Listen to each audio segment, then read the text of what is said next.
The word jihad is mentioned in the Quran about 41 times.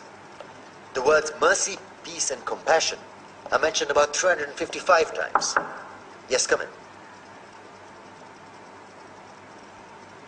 Come on in, Riaz.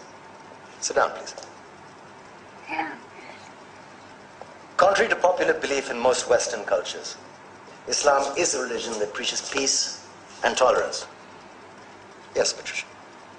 If Islam truly is a religion that preaches peace, then how come the world's most troubled spots, the West Bank, Afghanistan, Pakistan, Iraq, they're all plagued with Islamic terrorism? Well, that depends on your definition of terrorism. Some might argue that the U.S. invasions of countries like Iraq and Afghanistan are also acts of terrorism. No, those were acts of war to get rid of despotic regimes. Or a means of getting at a country's oil.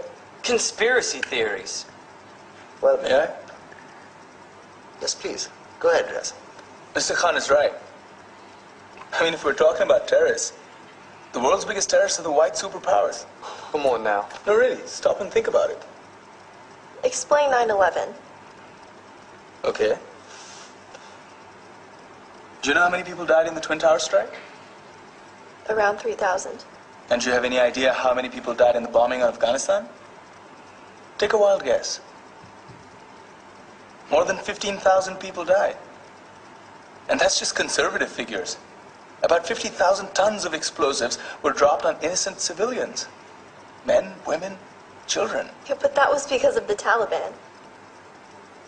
Now that you brought it up, did you know that the Taliban was a creation of the CIA to fight the Russians? Whatever.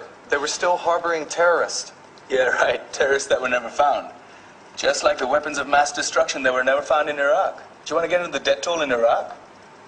500,000 civilians and counting. And what do Britain and America say when they don't find these weapons? It's simple. They just say sorry.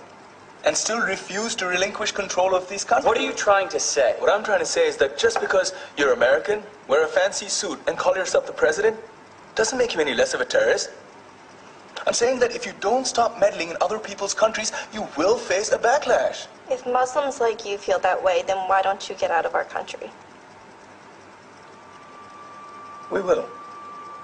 As soon as you promise to leave ours.